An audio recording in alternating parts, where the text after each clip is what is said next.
अपनी अपनी दौलत एक कहानी। गांव में 4 दोस्त रहते थे। मोहन, रामू, सतीश और विजय। चारों में गहरी दोस्ती थी, लेकिन उनकी जिंदगी और दौलत की परिभाषाएं एक दूसरे से बिल्कुल अलग थीं। मोहन गरीब था, रामू मध्यम वर्गीय, सतीश एक धनी व्यवसायी और विजय एक साधारण सरकारी कर्मचारी था। गांव की स्थिति। गांव में हर किसी की अपनी दौलत थी। मोहन के पास पैसे नहीं थे, लेकिन उसके पास अपार खुशियां और सरलता थी। वह हर सुबह उठकर अपने खेतों में काम करता था और अपनी मेहनत से जो भी फसल उगाता उसे पूरे मन से खाता। रामू एक छोटे से दुकान का मालिक था। वह अपनी मेहनत से पैसे कमाता था, लेकिन कभी संतुष्ट नहीं होता था। सतीश के पास धन वैभव की कोई कमी नहीं थी। वह महल जैसे घर में रहता था, लेकिन उसकी जिंदगी में खुशियों की कमी थी। विजय सरकारी कर्मचारी होने के नाते अपने छोटे से वेतन से संतुष्ट था और साधारण जीवन जीता था। दौलत की परिभाषा। एक दिन गांव में एक बड़ा मेला लगा। चारों दोस्त मेले में गए। वहां पर एक ज्योतिषी ने कहा, मैं तुम्हारी दौलत की असली परिभाषा बता सकता हूँ। चारों ने उत्सुकता से उसका पीछा किया। ज्योतिषी ने सबसे पहले मोहन को बुलाया। उसने मोहन की हथेली देखी और कहा, तुम्हारी असली दौलत तुम्हारी मेहनत और खुशियों में है। तुम्हारे पास जो भी है वो तुम्हारी आत्मा की संतुष्टि है। इसके बाद रामू की बारी आई। ज्योतिषी ने कहा, तुम्हारी दौलत तुम्हारे व्यवसाय में है, लेकिन याद रखो, सिर्फ पैसे से खुशी नहीं मिलती। फिर सतीश की बारी आई। ज्योतिषी ने कहा, तुम्हारी दौलत धन है, लेकिन तुम खुश नहीं हो। तुम हमेशा अधिक पाने की चाह में रहते हो। आखिर में विजय की बारी आई। ज्योतिषी ने कहा, तुम्हारी दौलत संतोष है। तुम अपने जीवन में संतुष्ट हो, लेकिन कभी-कभी तुम्हें भी अपने सपनों का पीछा करना चाहिए। सोचने का समय।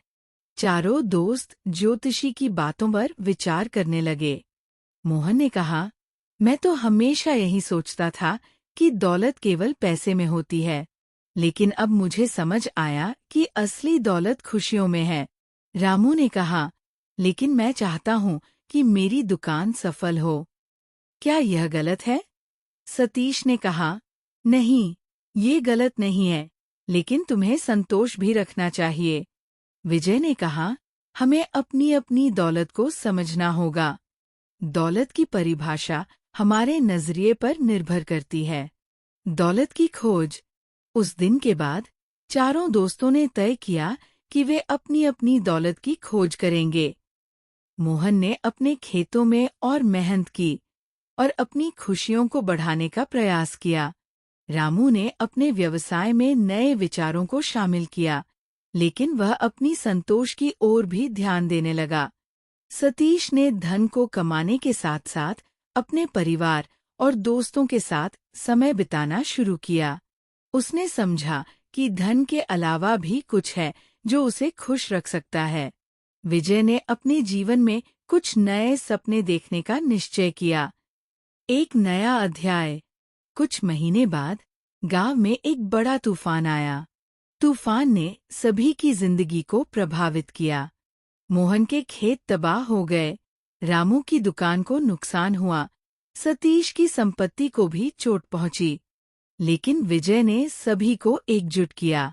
उसने कहा, ये समय हमारी दौलत की असली परिभाषा समझने का है।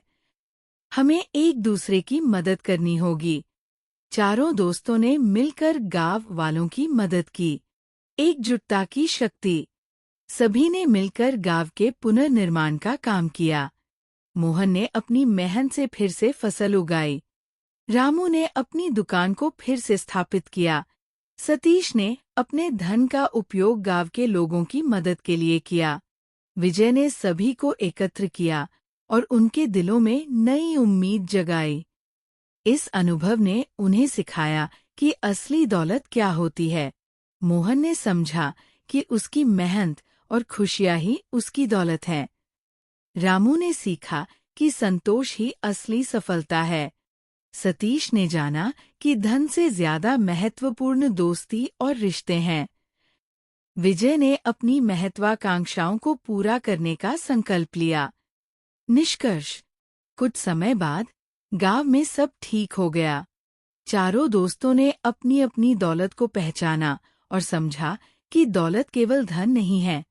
उनकी दोस्ती, खुशियां, संतोष और अपने लोगों के प्रति जिम्मेदारी ही उनकी असली दौलत थी। वे सब अब एक दूसरे के प्रति और भी अधिक सजीव थे। उन्होंने समझा कि दौलत की परिभाषा हर किसी के लिए अलग हो सकती है, लेकिन असली खुशी एक दूसरे की मदद करने में, रिश्तों में और अपने भीतर की संतोष में होती है। इस तरह उन्होंने अपनी अपनी दौलत को पहचान लिया और गांव में एक नया अध्याय लिखा, जहां दौलत की सच्ची परिभाषा सिर्फ पैसे नहीं, बल्कि प्यार, दोस्ती और खुशियों में थी।